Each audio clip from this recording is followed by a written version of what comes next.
안녕하십니까 시청자 여러분, 반갑습니다. 항쌤입니다.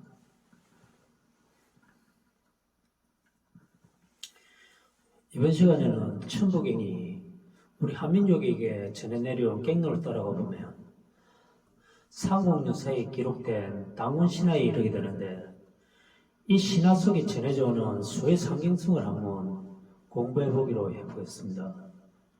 아시다시피 한민족이면 누구나 알고 있는 곰족과 호랑이족이 얽힌 신화인데요. 잠깐 그 내용을 한번 살펴보겠습니다. 옛날 하느님인 한인에게 아들 한웅이 있었는데, 그가 인간 세상을 다스리길 원하자 아버지인 한인은 아들의 뜻을 알고 인간 세상을 내려다보니 삼위태백이 인간을 널리 이롭게 하기에 적합한 것으로 여겼다. 그래서 아들 한웅에게 천부의 세계를 주면서 인간 세상에 내려가 사람들을 다스리게 하였다. 그러자 한웅이 풍백과 우사, 문사를 비롯한 3,000명의 수하를 이끌고 태백산 정상의 신난수로 내려와 그곳을 다스렸는데, 그곳이 곧 시시였다. 그는 곡식과 생명, 질병, 행벌, 선악 등 360여 가지 일을 맡아 인간 세상을 다스렸다.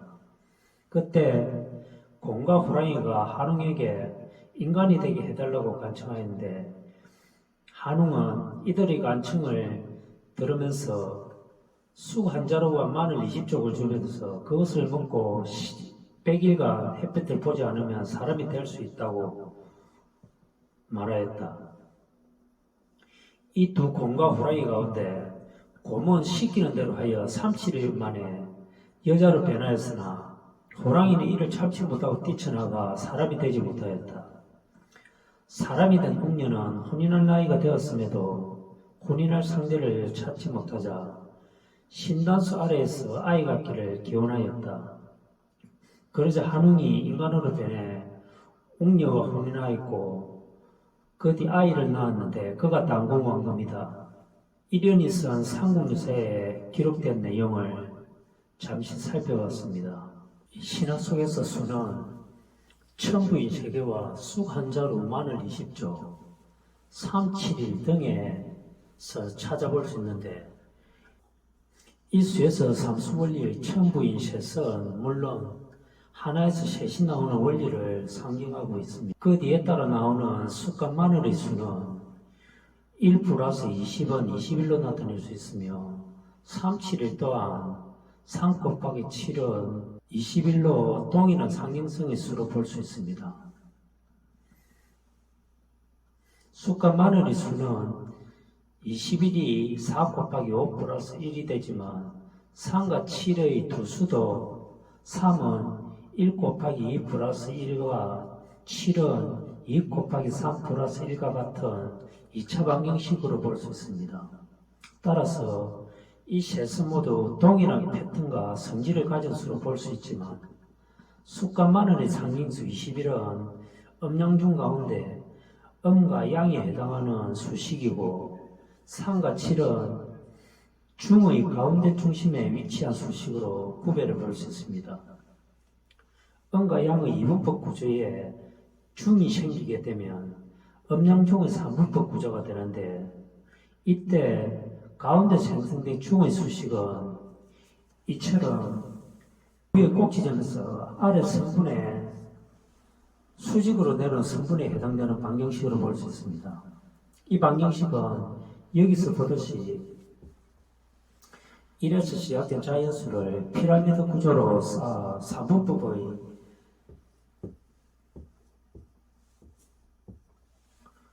세 성분이 아래로 내려오는 행태를 하기 때문에 중심선이 없는 이분법 삼각형 구조와 그 차이를 알 수 있습니다.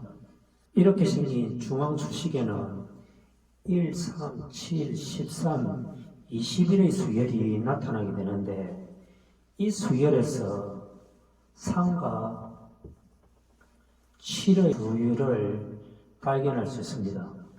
그러므로 엄밀히 따져보면 3과 7은 각각 2차 방정식이 있기 때문에 3 곱하기 7은 2차 곱하기 2차는 4차 방정식으로 볼 수 있습니다. 이 중심의 수식 둘이 서로 꽃편연산에 연결되면 이 수식은 음과 양의 수식으로 변할 수 있습니다. 즉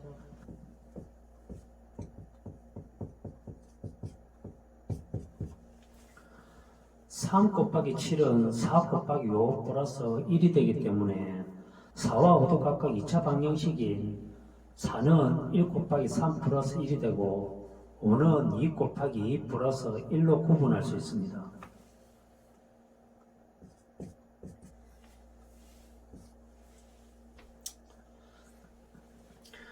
이 4와 5가 하나로 결합된 의미가 플러스 1을 추가하여 방정식이 나오게 되는 의미입니다. 따라서 이 4와 5의 두 수는 이 삼분법 피라미드 구조에서 보면 우측 대각선 부분에 4가 위치한 것을 볼 수 있고 좌측 대각선 방향에 5가 위치한 것을 볼 수 있습니다. 이렇게 좌우 양측의 삼각형 성분 두 곳에 위치한 4와 5수가 중앙 성분의 수와 서로 연결된 의미가 3 곱하기 7은 4 곱하기 5 플러스 1로 나타낼 수 있습니다. 중심의 2차 방정식 둘이 합쳐서 4차 방정식이 되고 이것은 좌우의 음량이 결합한 4차 방정식으로 변할 수 있게 됩니다. 이와 같은 의미는 1과 3에서도 마찬가지로 나타나고 7과 13 사이에도 이러한 중앙수열이 좌우 수열과 서로 만나는 의미가 나타날 수 있습니다. 1과 3의 두 수는 1은 0 곱하기 1 플러스 1이고 3은 1 곱하기 2 플러스 1이기 때문에 1과 3을 곱한 수는 1 곱하기 2 플러스 1이 됩니다. 7과 13의 두 수는 7은 2 곱하기 3 플러스 1이고 13은 3 곱하기 4 플러스 1이 되기 때문에 이 두 2차 방정식은 7 곱하기 13은 9 곱하기 10 플러스 1로 나타낼 수 있습니다. 이때 1 곱하기 3에서 1은 이와 같이 꼭지점 제일 위에 있기 때문에 0 곱하기 2 플러스 1이 되고 2는 1 곱하기 1 플러스 1로 나타낼 수 있습니다. 7과 13의 경우에는 9는 2 곱하기 4 플러스 1이 되고 10은 3 곱하기 3 플러스 1로 나타낼 수 있기 때문에 이 두 음량의 2차 방정식이 하나의 수로 결합된 4차 방정식의 의미를 가진다고 볼 수 있습니다. 따라서 3분법 피라미드 구조의 중심 수열이 이처럼 인접한 두 수의 2차 방정식끼리 곱해진 의미는 중심 수열이 연속적인 성분으로 표시할 수 있음을 의미합니다. 하지만 이분법 음량 삼각형 구조는 인접한 두 수가 0을 포함하기 때문에 곱셈연산이 0 곱하기 n은 0이 되듯이 어떠한 수를 0이 곱하더라도 0이 되기 때문에 중심 성분이 생기지 않는다고 앞에서 이미 언급한 적이 있습니다. 이렇게 3분법 구조가 생기는 과정을 상징적으로 설명한 것이 다문신화에 감춰진 수의 의미라고 할 수 있습니다. 여기서 잠시 3 곱하기 7은 4 곱하기 5 플러스 1을 4차 방정식이 아닌 2차 방정식으로 보고 그 안의 순환 구조를 잠시 살펴보겠습니다. 3 곱하기 7은 4 곱하기 5 플러스 1의 방정식은 원래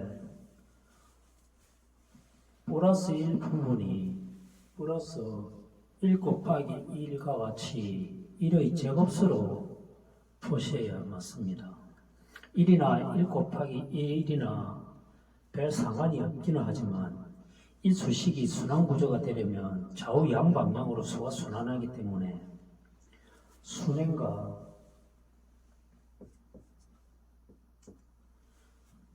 역행의 양방향을 의미하는 수가 제곱수가 되어야 됩니다. 여기서는 3 곱하기 7은 21이 모듈법 21이 0이기 때문에 4 곱하기 5 플러스 1 곱하기 1은 1을 시작점으로 삼아 4와 5를 각각 1에 곱해서 양방향으로 길을 잡을 수 있습니다. 이렇게 하나는 1, 4, 16, 64로 기하급수적인 수열을 나타낼 수 있고, 또 하나는 1로 25, 125와 같은 기하급수로 나타날 수 있는데, 이 기하급수는 21을 경계로 삼아 20까지만 수를 허용하고 21은 0으로 취급하면 됩니다. 이 과정에서 4 곱하기 5 플러스 1 곱하기 1의 수식은 서로 만날 수 없이 음과 양의 두 순환 구조로 나누어질 수 있고, 이 두 순환 구조 사이에 중의 순환 구조가 나타나게 됩니다. 이것은 4와 5의 곱셈 뒤에 붙은 플러스 1 곱하기 1의 부분이 두 개의 순환 구조를 의미하고 있고, 만일 우측의 플러스 1 곱하기 1이 좌측으로 넘어가서 이와 같이 마이너스 1 곱하기 1이 되면 이 수식은 하나의 순환 구조가 생긴다고 할 수 있습니다. 따라서 3 곱하기 7은 4 곱하기 5 플러스 1을 3 곱하기 7 마이너스 1 곱하기 1은 4 곱하기 5와 같이 3과 7의 뒤에 마이너스 1 곱하기 1이 붙으면 하나의 순환 구조가 됩니다. 이 수식도 플러스 1 곱하기 1의 21수에서 3개의 순환 구조가 나올 수 있고, 마이너스 1 곱하기 1의 20수식에서 하나의 순환 구조가 나타날 수 있기 때문에 하나에서 셋이 나오는 원리라고 볼 수 있습니다.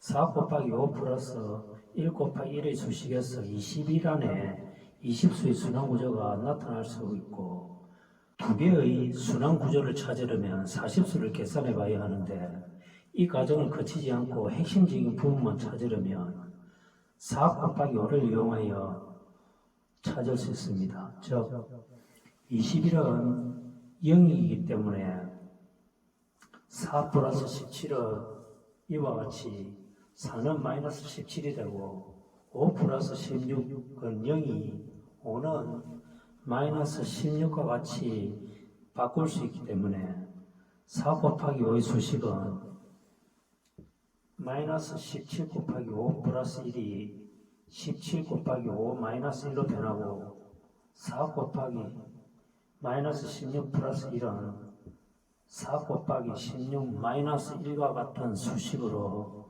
바뀌게 됩니다.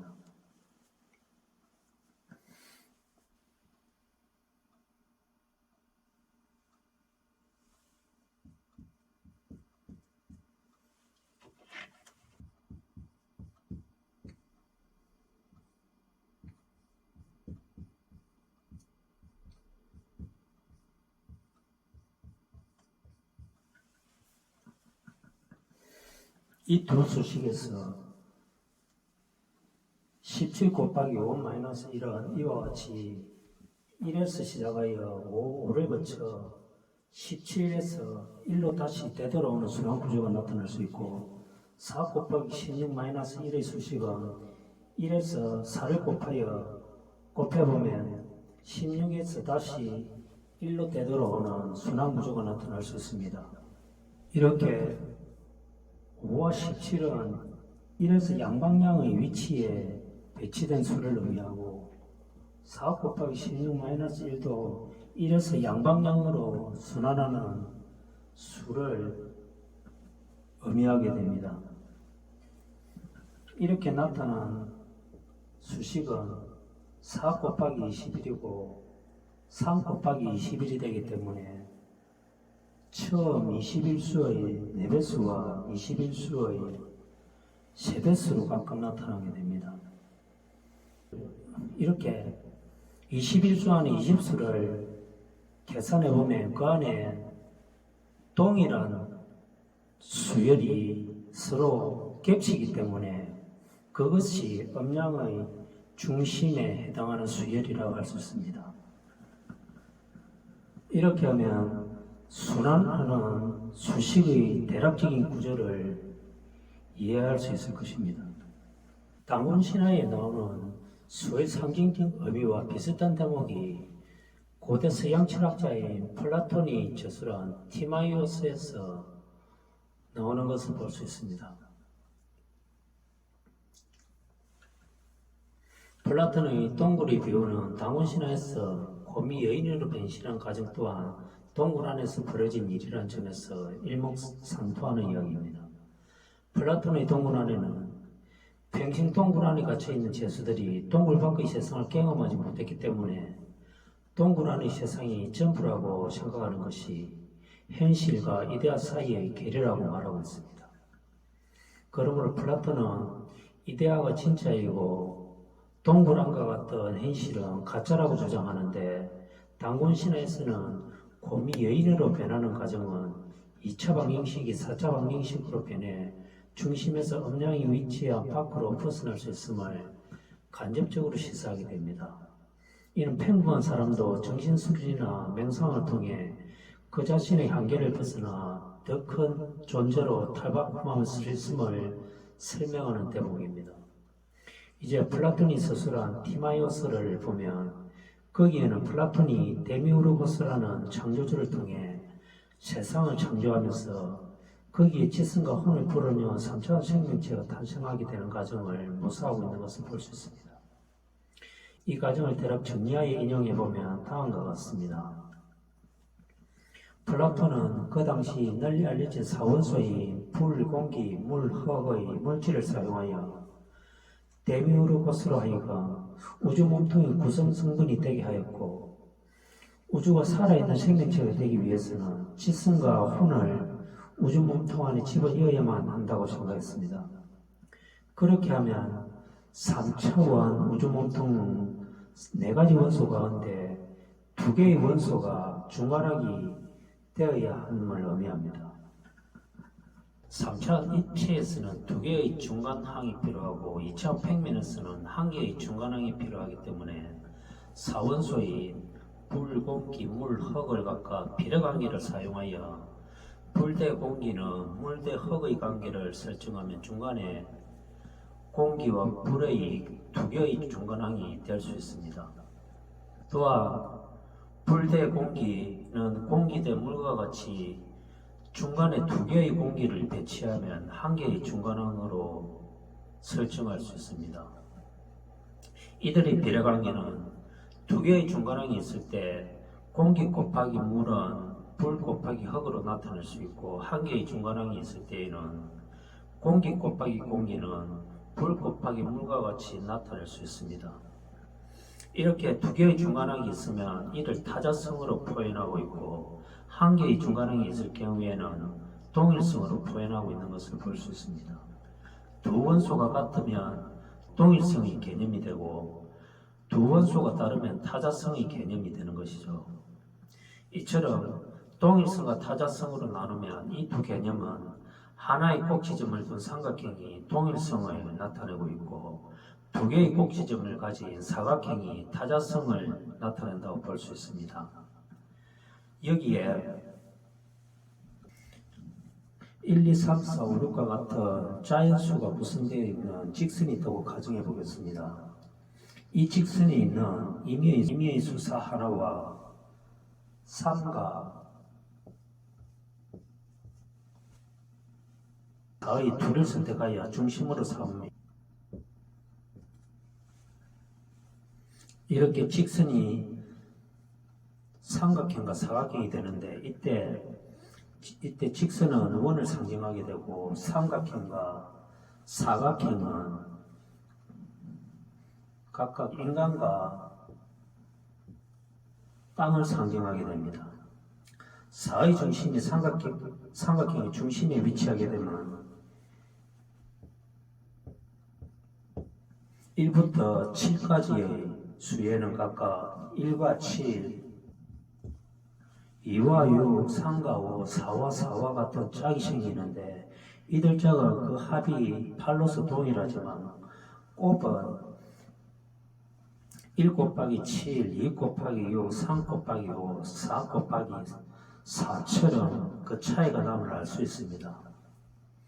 이때 가장 중심수의 곱인 4 곱하기 4는 3 곱하기 5 사이에 이와 같이 수식이 성립하는데 이것은 한 개의 중간항의 비례관계를 설명할 수 있습니다.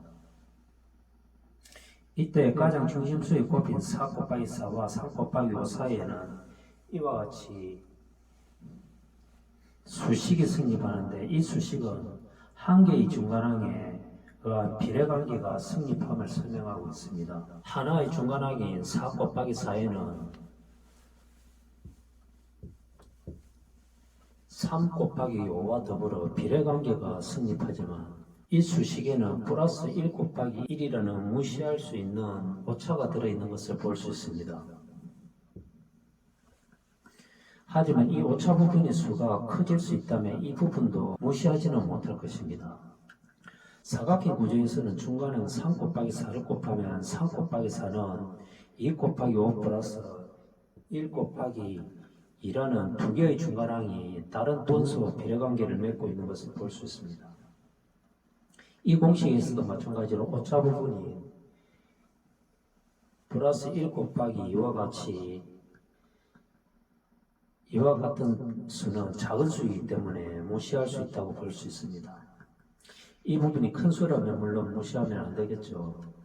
사원수에서 하나의 중간항을 갖는 것은 공기 곱하기 공기는 불 곱하기 물이 있고 물 곱하기 물은 공기 곱하기 흙과 같이 표시할 수 있고 두 개의 중간항을 갖는 것은 불 곱하기 흙은 공기 곱하기 물과 같이 표시할 수 있습니다.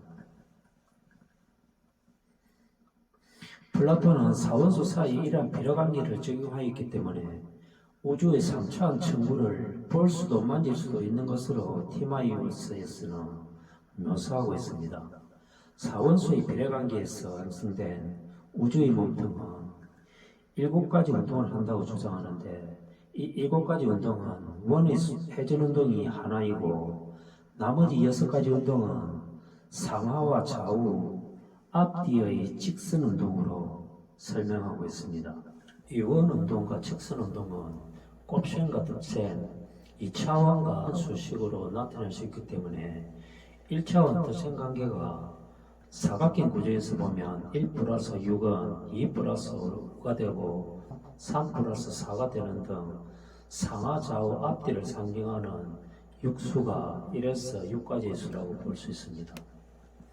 이것이 덧셈과 뺄셈의 두 연산을 고려하면 6가지 운동이 설명될 수 있습니다. 즉 3 플러스 4는 7일 때 3은 7-4 혹은 4는 7-3과 같이 하나의 수가 덩어리를 넘어 좌측에서 우측으로 넘어가면 플러스 연산은 마이너스 연산으로 바뀔 수 있습니다. 곱셈 연산도 3 곱하기 4는 그 아래층에 위치한 2와 5와의 관계를 통해 성립할 수 있는데 이때 3 곱하기 4는 2 곱하기 5 곱셈 연산이 이와 같이 5분의 3과 4분의 2와 같이 나누셈 연산으로 바뀔 수 있습니다.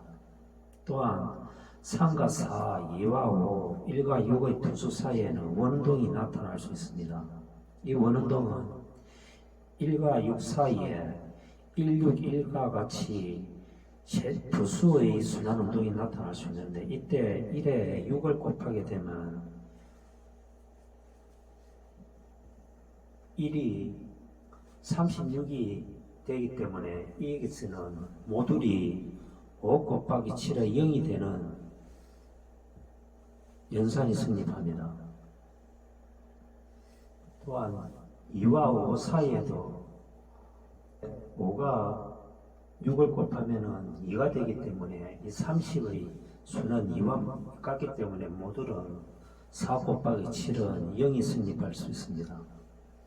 3과 4의 경우에도 이와 같이 순환과 구조는 이와 같은 공식이 되기 때문에 이 칠수가 결국 0이 되는 모듈법이 성립합니다. 다원소의 비례관계에서 형성된 우주몸통은 원운동과 직선운동의 7가지 운동을 하게 되는데, 이때 호는 3가지 운동 요소인 존재와 동일성, 타자성으로 구성되어 있고, 이 중에서 존재의 부분이 자이언스로 구성된 1차원 직선이라고 할 수 있습니다. 이렇게 설명된 부분은 동양의 3원 700 개념과 비슷합니다. 동양에서는 사람이 태어날 때 어머니 뱃속에서 일령이 3원 700을 거느리고 들어온다고 하는데, 이때 3원은 정신을 관장하고 700은 육체를 관장한다고 합니다. 이 수들의 상징성은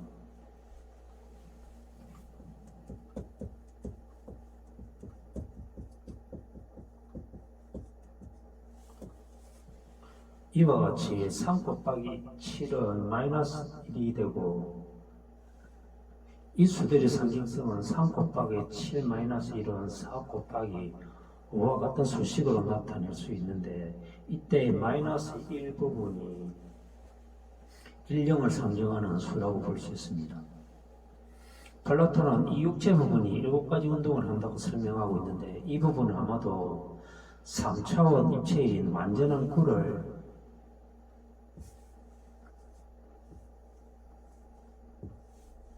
구성하는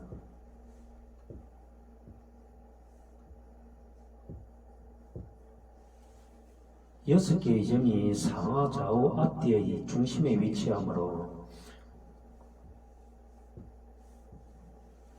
구의 중심수 하나가 이 6수를 동소라는 의미이기 때문에 7수로 나타낼 수 있습니다. 이 7수들은 서로 1차원 직선 운동과 2차원 운동을 번갈아 하기 때문에 상호 보완하고 조절하면서 조화가 이루어질 수 있습니다. 동양의 3원 700 개념에서 사람이 죽으면 3원은 하늘로 올라가고 700은 땅으로 흩어진다고 합니다. 이때 남은 일령은 업식했다라고 견해한다고 하는데, 중국의 도교경전에서는 3원을 영원, 생원, 각혼으로 구분하고 있고, 700은 일월, 하수, 목, 토나 인체의 두 눈, 두 귀, 두 콧구멍, 입을 상징하는 수를 가리킨다고 합니다. 3원이 영원, 생원, 각혼으로 이루어지는 부분은 아마도 혼의 각성이나 진화 정도를 나누는 등급이라고 볼 수 있겠습니다. 이상으로 오늘 강의는 이것으로 마치겠습니다. 시청해 주셔서 감사드립니다.